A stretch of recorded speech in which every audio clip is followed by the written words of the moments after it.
Let's say you're running. I know I lost a lot of you there, but stay with me here. You're running. Your heart rate is up. You're sweating, breathing hard, panting even. You look to your left, look to your right, and your team is there. They're keeping your legs moving and your spirits high. You think to yourself as the endorphins pulse through your body, these people are my world, my team. We deserve to look the part. As you find your way home for the evening, you start to ruminate about all the ways to show that team spirit. Team jackets, tri-suits, jerseys, socks. Then you do one Google, and you are reminded of all the filth that muddles the earth. How do you make sure that your sports team feels like a team without adding to the sustainability problem? That's what we're talking about today on EnvironMental with Dandelion. If this is your first time tuning in, welcome to EnvironMental with Dandelion, a podcast where we lean into the sustainability stories you might have missed. I'm Ob, your host and the chief cultivator behind Dandelion Branding. Our mission is to make noise for purpose-driven brands and to push sustainability stories into mainstream conversations. Because this episode is sports themed, I'd like to hear about your sport and how you make it more accessible and sustainable down in the comments. Today, I'm talking to Lily Rice, the director of the Long Run Club.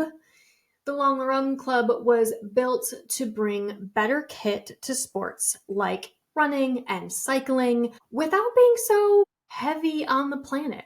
Thank you so much for joining us, Lily. Could you tell me the number one thing you think the world should know about sustainable clothing and kit right now? Hi, thank you so much for having me. I'm so excited to join everyone and kind of really dig into sustainability in sportswear. I think probably that sportswear is sustainable. So obviously that sounds random coming from me, but I think it's just that you get a lot of the big brands putting out sustainable collections. And I think we're an educated community and we're interested in this. That's why we're listening to the podcast.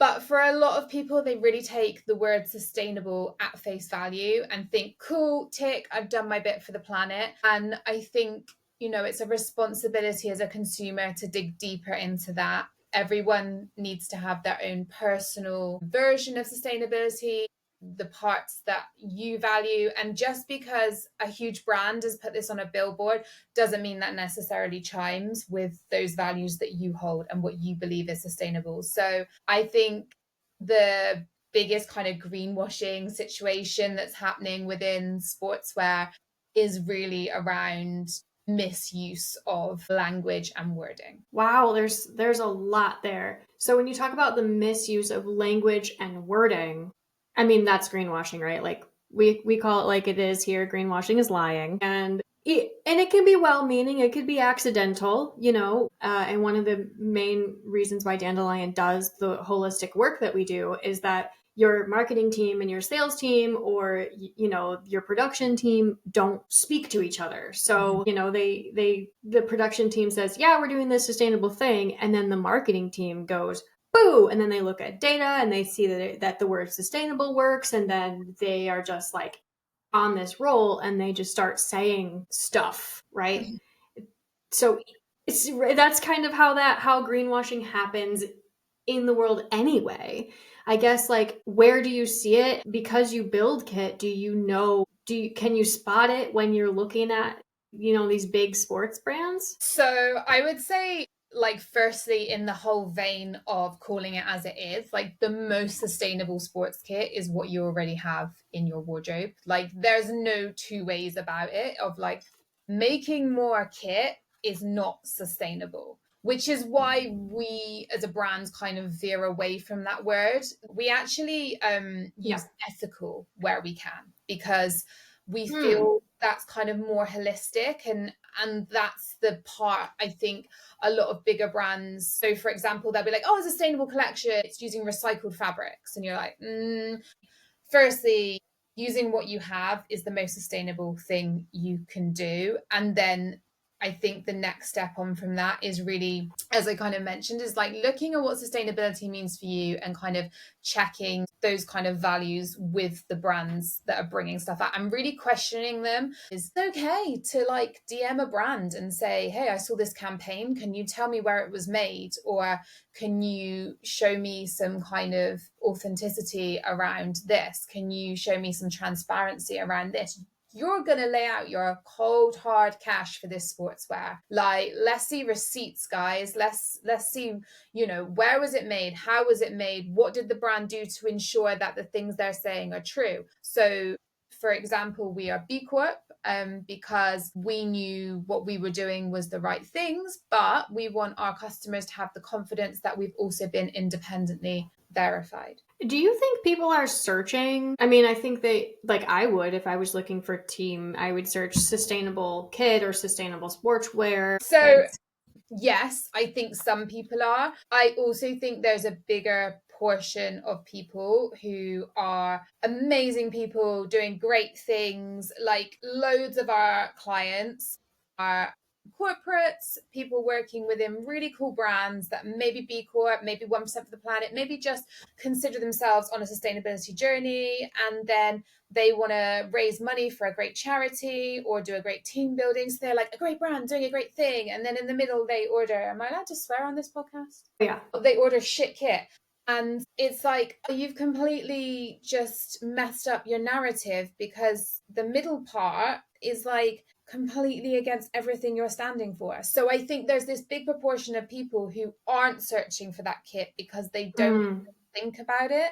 So there's definitely an education piece as well around like, let's continue your sustainability narrative all the way through. And I think that probably comes across for a lot of the rest of the community too, of like, not just specifically our product, but if you're interested in sustainability and ethics, then making those choices all the way through life and work, not just like on the weekend when we're going to go visit a farmer's market. Yeah, that is a sentiment that is echoed by a lot of our guests, especially I think when we talk about things like, I don't want to say side things, but like things that aren't directly related in a corporation.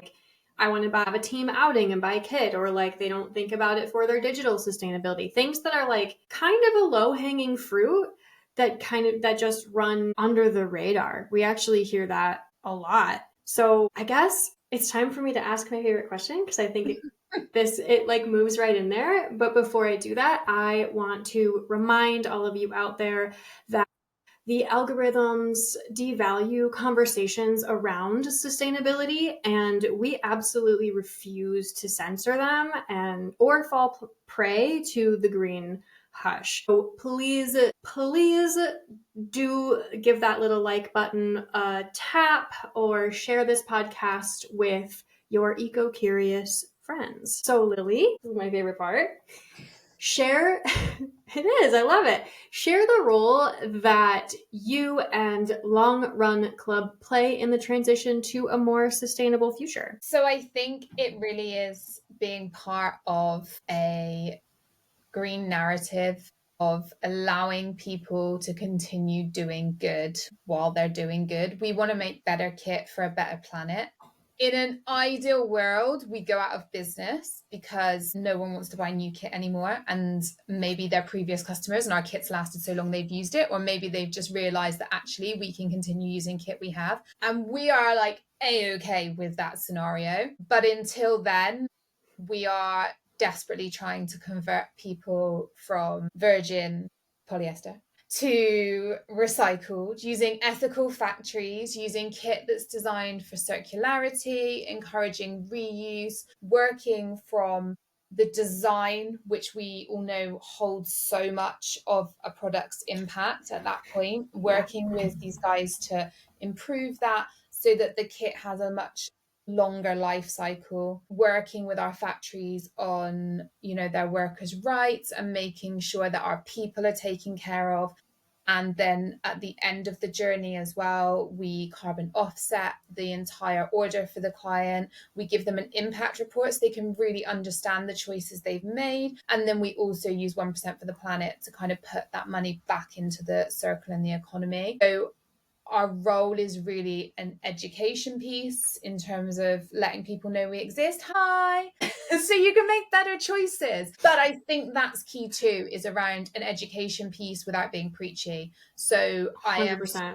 super psyched that people are getting out on bikes and running, including Orb, who is about to take it up. But also then like helping them know we exist, and then helping them know why we are the better choice, and how to look after that kit, how to keep that kit in circularity, how to like keep it in their wardrobe, keep using it, and help everyone all the way along there. Incredible. I can attest to the incredible quality of the kit. I have a pair of socks and I wear them to work when I do landscaping work. It is like, where are my long run club socks for real? If I can't find them, I'm like searching through every bin to make sure that they're available for me because they like fit right. They fit right. I just never really thought about that until I wore these socks. And then now I'm like, damn, I love these. I do have a question for you about polyester because a lot of folks, and I'm sure you know where this is going, a lot of folks will say, okay, we don't want to use virgin polyester anymore. Mm-hmm. I don't want to use recycled polyester either because microplastics. How do you, I don't want to say combat that because it's not about combating it, right? It's like, what's the choice around continuing to use polyester and how does that work for you? So 100% understand the argument. And it's, as you say, not something that we want to fight. My background is in performance sportswear design. I used to say like, I have a decade's worth of experience, but I feel like that's well past now and I need to actually work out how long I've been doing this. But I essentially studied performance sportswear design at university, went on to work for Umbro, who were at the time owned by Nike, which, whatever you think of Nike, a huge global brand with a massive resources and experience. It was a great kind of starting platform for myself. So I have worked in the industry specifically in clothing design for performance a long time. I don't think at the moment we have another fabric that offers the performance benefits that polyester does in the price point and availability that polyester does. And so my kind of reasoning for using recycled polyester is the Long Run Club uses post-consumer plastic recycled polyester. So we've ensured that the plastic that we use is plastic collected from beaches, from refuge sites. It is not the plastic that's like, X big drinks brand has overmade X amount of bottles. Cool, we'll just shove those to the side and recycle them, because that happens, right? And then people say it's recycled. Really? Yeah. So there's a whole thing about there are drinks brands and they will order, I don't even know the numbers, but say like 10 million bottles, and then they'll only use 6 million. But it's cool because we'll just recycle those other 4 million bottles and then it'll turn into, it's just a whole thing. So we don't do that. But the thing with using the recycled polyester is not only is it coming from that source, but also that it has a longer lifespan in terms of wearability. So it's wicking, it's breathable. That's really important when you're cycling and running, and it will last longer. Other things that we've tested, the fibers break down and then the t-shirts or the jerseys are kind of meh, and then you don't want to keep it. And then what do you do with it? Well, then hopefully you rehouse it, but does someone else really want to use it if it's kind of damaged? No, probably not. So then where does it go? Our t-shirt, so our recycled t-shirt is actually in a museum in the north of England because it was one of the first products that was ever made from post-consumer recycled plastics and turned into a garment. And then we were able to recycle it back into a plastic bottle. So it's a full circular garment. I will grant you that the bottle was pink.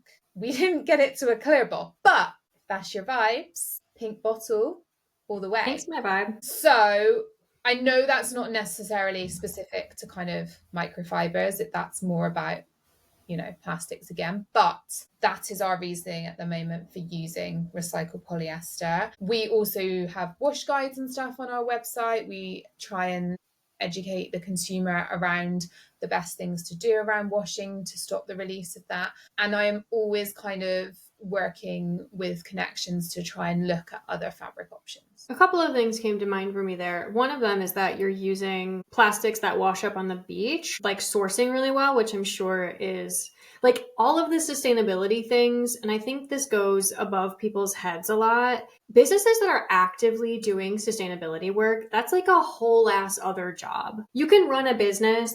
You could run a sports kit business. I could run my marketing business and not care at all and not go to that extra mile. But like taking the time to do all the sustainability stuff with it and really infuse it into a brand is a whole ass other situation and job. And I feel like and I say that about every single guest we've had on this show. And I also think that what you just said goes above and beyond, because this is the first time I've heard about this plastic that is, we'll just recycle it, and that you're going that extra step, that it's like the wash up. I will also say that we have to use the plastic. We have to.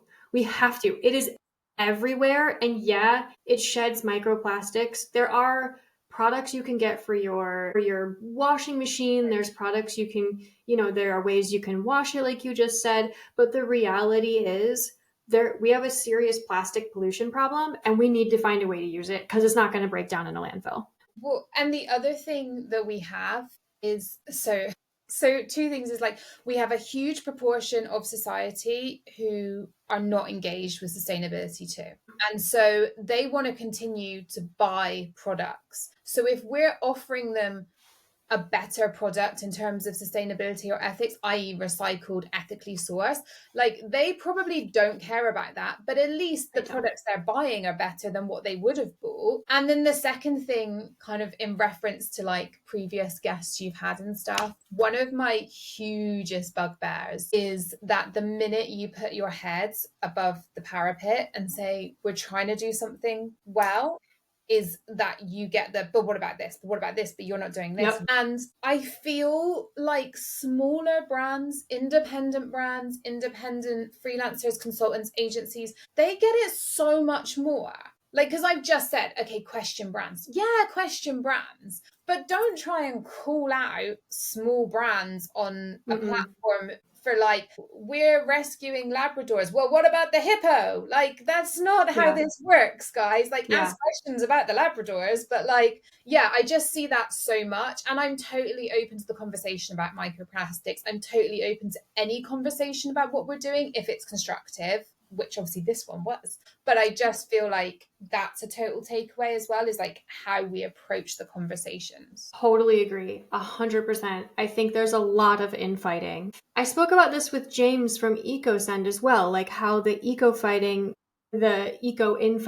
I guess you could call it, just does not help at all. It is actually one of the biggest issues, I think, when it comes to really pushing the sustainable transition forward, because there's something about like, if you don't care, then you don't have to do anything. So you're in this group over here. But if you do care, then you have to care about everything. And if you miss a piece of data, you're an idiot. And if you are, if you're building a brand around recycled polyester, then you are lazy because you haven't done the extra research to find a new material or whatever. Like we have such a dichotomous judgment that like really isn't fair. And it's quite aggressive sometimes as well. Like I had a message recently on our company LinkedIn page about a post we'd made. And I think I had used the word sustainable in it, but it's, as I said before, it's because a certain amount of our clients understand that word.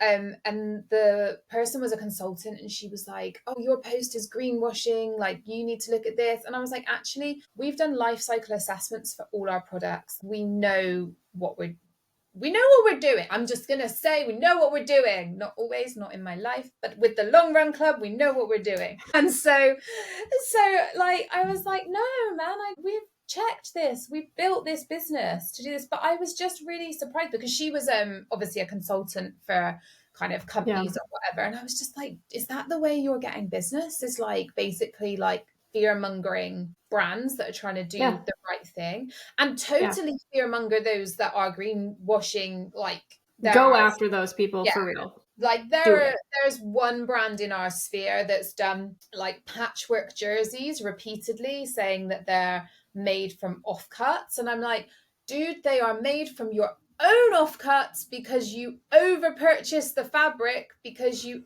like produce too many garments. And I know this for a fact. And also the fact that you've managed to make like thousands of these patchwork jerseys. You could have just made normal color jerseys out of because you had enough.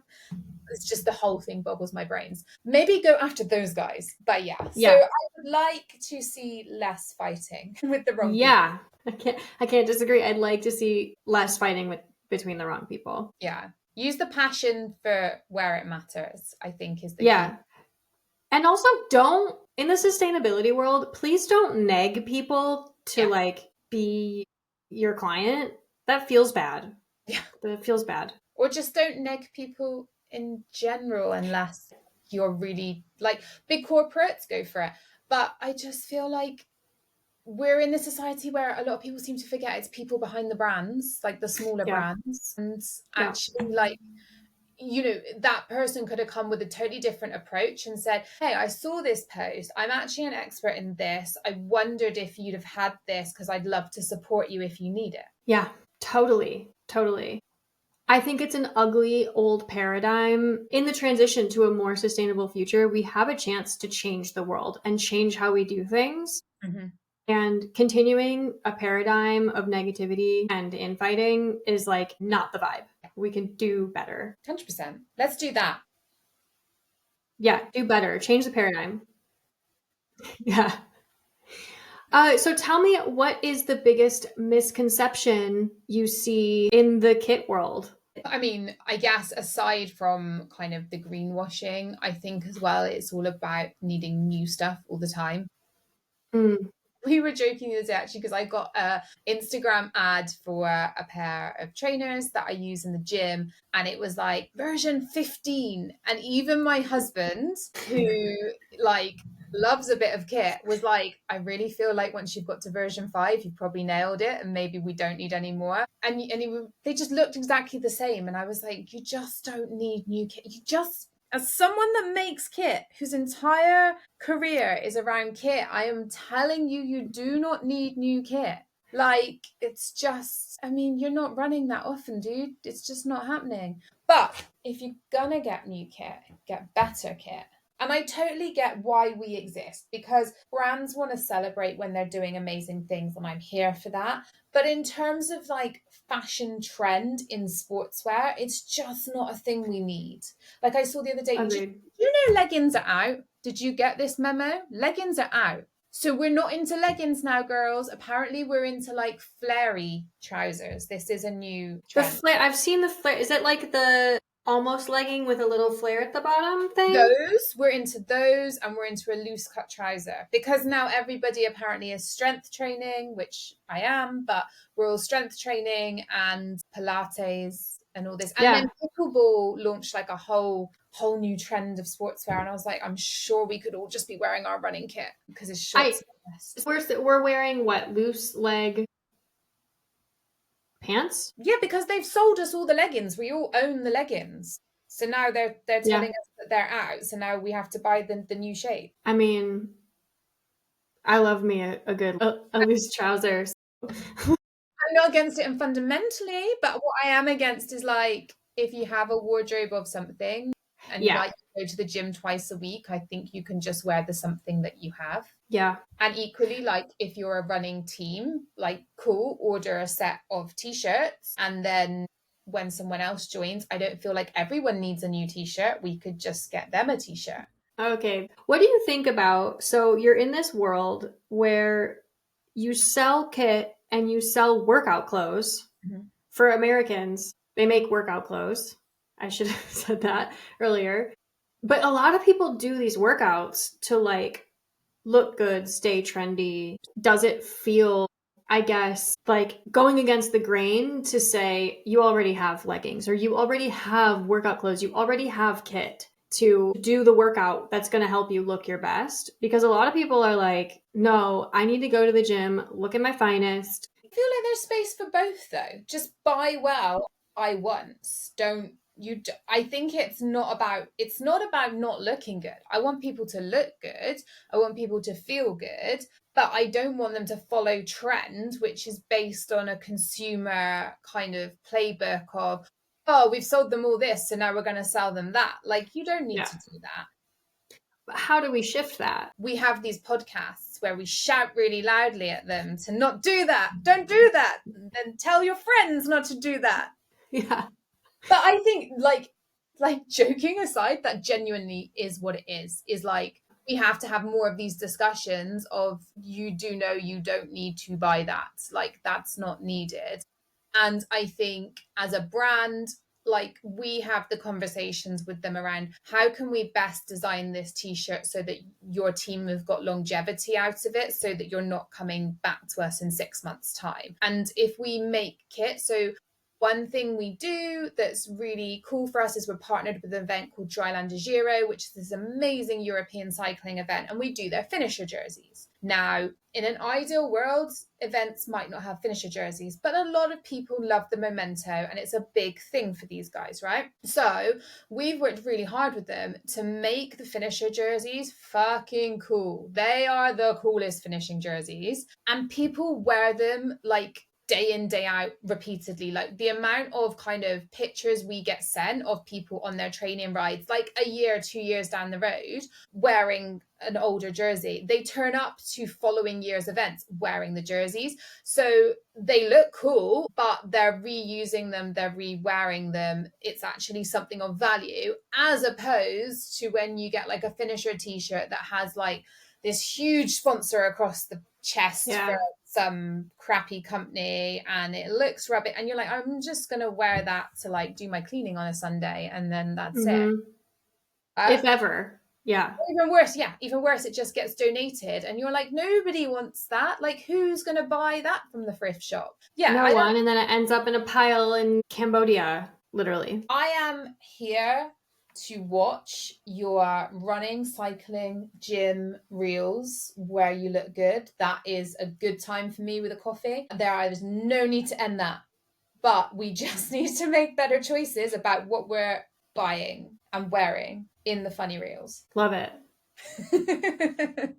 My husband does all the running, cycling, like.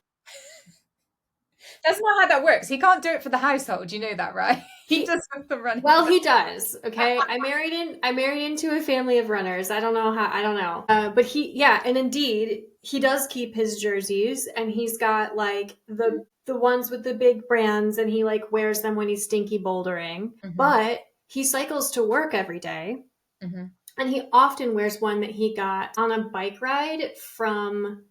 Yeah, there's this line in the Netherlands of like, when the sea rises, where the what will be under the sea and what will be above the sea. And there's a bike ride every year where you can just bike that line, and it's like more than 100 kilometers, and it's a whole thing. And they had, like you're talking about, they got the coolest jerseys, and he wears it all the time. Like when he's biking to work, when he's bouldering with his friends, if he's got to do a cool looking thing and he's got to get there and he's going to use his bike, then definitely that's the thing he's going to wear. Yeah, design stuff that like people love and want to wear. Yeah, out of great fabrics, ethically, and we're good. Consumerism's going nowhere. So making the best product we can and the best choices as consumers, I think is the takeaway from that. Absolutely. I love that. And I think that's a fantastic place to end here. So Lily, how can people find you? How can they connect with you, get kit from you? So we're thelongrun.com. We are on Instagram at LRC Club. I am also on Instagram as at the Sportswear Designer. Reach out, find us, come say hi. I would also love to hear about your sports stuff. So I want to read the comments of more sustainable sports, man. Like, if I hear one more person tell me that they use a reusable bottle when they run, please don't tell me that. But I am so into like plugging and stuff. That is a vibe. So any cool tips or things people do, I'm here for. Thank you so much. And thank you for sticking around. Drop the kind of swag you want to see, design ideas in the comments, and don't forget to like and subscribe to the channels for sustainability stories you might otherwise miss. If you liked this episode, we interview inspiring business owners in the sustainability world every single month. You can check out our last interview with the banana lady who asks, how bad really are bananas? And I'll see you next time. Bye.